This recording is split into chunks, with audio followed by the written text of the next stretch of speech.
Israel Iran ಯುದ್ಧದ ನಡುವೆ ಭಾರತ ತನ್ನ ದೇಶದ ಪ್ರಜೆಗಳ ರಕ್ಷಣೆ ಮಾಡುವ ಕೆಲಸ ಮಾಡ್ತಾ ಇದೆ. ಇರಾನ್ನಿಂದ 290 ಮಂದಿ ತವರಿಗೆ ವಾಪಸ್ಸಾಗಿದ್ದಾರೆ. ಯುದ್ಧ ಭೂಮಿಯಿಂದ ವಾಪಸ್ ಆದವರ ಎದೆ ಇನ್ನೂ ನಡುಗ್ತಾ ಇದೆ. ಮಾತನಾಡುವಾಗ ಬದುಕಿ ಬಂದಿರುವ ಸಂತಸ ಕಾಣ್ತಾ ಇದೆ.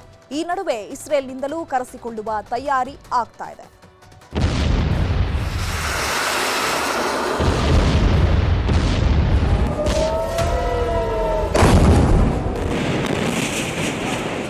ಇಸ್ರೇಲ್ ಇರಾನ್ ಮಧ್ಯೆ ಶುರುವಾದ ರಣಕದನದ ಕಿಚ್ಚು ತಾರಕಕ್ಕೇರಿದೆ. ಮುಗಿಲೆತ್ತರಕ್ಕೆ ಚಿಮ್ಮಿ ಬರ್ತಿರೋ ಸೆಲ್ ಮಿಸೈಲ್ಗಳು ಬೆಂಕಿ ಉಂಡೆ ಉಗುಳಿ ಸ್ಮಶಾನಗಳನ್ನೇ ಸೃಷ್ಟಿಸುತ್ತಿವೆ. ಭೀಕರ ಯುದ್ಧಕ್ಕೆ ಅಮೆರಿಕ ಕೂಡ ಎಂಟ್ರಿ ಕೊಟ್ಟಿದ್ದು ಇರಾನ್ನ 3 ಪರಮಾಣು ಕೇಂದ್ರಗಳನ್ನೇ ಛಿದ್ರ ಮಾಡಿದೆ. ಹೀಗಾಗಿ ಮುಂದೇನಾಗುತ್ತೋ ಅನ್ನೋ ಆತಂಕದಲ್ಲಿ ಇಡೀ ಜಗತ್ತೇ ಚಿಂತೆಗೀಡಾಗಿದೆ. ಈ ಮಧ್ಯೆ ಕನ್ನಡಿಗರು ಸೇರಿದಂತೆ ಸಾವಿರಾರು ಭಾರತೀಯರು ಯುದ್ಧ ಭೂಮಿಯಿಂದ ವಾಪಸ್ಸಾಗಿದ್ದಾರೆ. ಆಪರೇಷನ್ ಸಿಂಧೂ ಕಾರ್ಯಾಚರಣೆ ಚುರುಕು.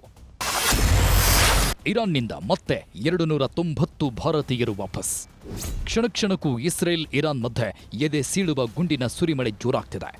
ಊರೂರನ್ನೇ ಬುಡಮೇಲು ಮಾಡ್ತಿರೋ ಬಾಂಬ್ಗಳು ರಣವೇಗದಲ್ಲಿ ನುಗ್ತಿವೆ. ಆದರೆ ಸುಂದರ ಬದುಕಿನ ಕನಸು ಹೊತ್ತು ಇರಾನ್ಗೆ ಹೋದ ಭಾರತೀಯರು ಬಾಂಬ್ಗಳ ಅಬ್ಬರಕ್ಕೆ ಅಕ್ಷರಶಃ ನಲುಗೋಗಿದ್ದಾರೆ.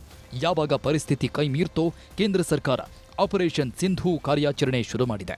ಸಂಘರ್ಷ ಪೀಡಿತ ಇರಾನ್ನಿಂದ ಭಾರತೀಯರನ್ನ ಸುರಕ್ಷಿತವಾಗಿ ಕರೆತರ್ತಿದೆ. ನಿನ್ನೆ ರಾತ್ರಿ ಕೂಡ 290 ಜನರನ್ನ ಹೊತ್ತ ವಿಮಾನ ದೆಹಲಿಗೆ ಬಂದಿಳಿತು. ಈ ವೇಳೆ ಭಾರತ್ ಮಾತಾ ಕಿ ಘೋಷಣೆ ಮೊಳಗಿಸಿ ಮೋದಿ ಹಾಗೂ ಕೇಂದ್ರ ಸರ್ಕಾರಕ್ಕೆ ಧನ್ಯವಾದ ತಿಳಿಸಿದರು. बहुत सेफली महसूस कर रहे हैं अपने वतन आके, बहुत अच्छा लग रहा है. सेफली बहुत गवर्नमेंट ने बहुत साथ दिया और किसी भी तरह की कोई परेशानी नहीं हुई. हम लोग गवर्नमेंट ऑफ इंडिया का बहुत ज़्यादा शुक्रिया अदा करना चाहते हैं कि जितने भी पैसेंजर्स हमारे इंडियंस ईरान में थे वो लोगों को सेफली रिमूव कर रहे हैं वहाँ से, और जितने भी इंडियंस हैं वहाँ पे उन लोगों को सेफली रिमूव करने के लिए तो गवर्नमेंट ऑफ इंडिया ने बहुत अच्छा कदम उठाया है और हम मोदी सरकार से बहुत खुश हैं.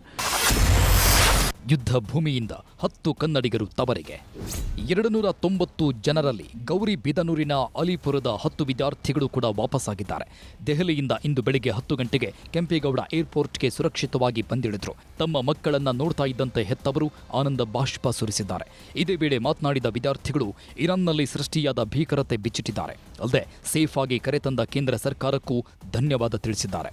ತುಂಬಾ ಜಾದ ಮಿಸೈಲ್ ಆಗಿದೆ, ಬಾಂಬ್ ಆಗಿದೆ, embassy help ಮಾಡಿದಾರಾ. Drones and fighter jets flying over my head.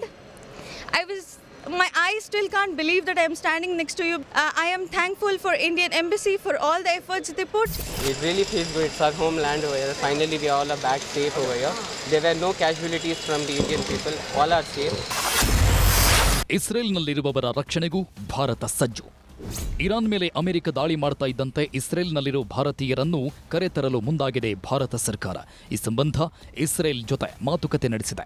ಇದೇ ವಿಚಾರಕ್ಕೆ ಪ್ರತಿಕ್ರಿಯೆ ಕೊಟ್ಟ ಇಸ್ರೇಲ್ ರಾಯಭಾರಿ ರುವಿನ್ ಅಜರ್ ಭಾರತೀಯರಿಗೆ ಯಾವುದೇ ತೊಂದರೆ ಆಗದಂತೆ ರಕ್ಷಣೆ ಕೊಡುವುದಾಗಿ ಭರವಸೆ ಕೊಟ್ಟಿದ್ದಾರೆ. Bureau report, news 18.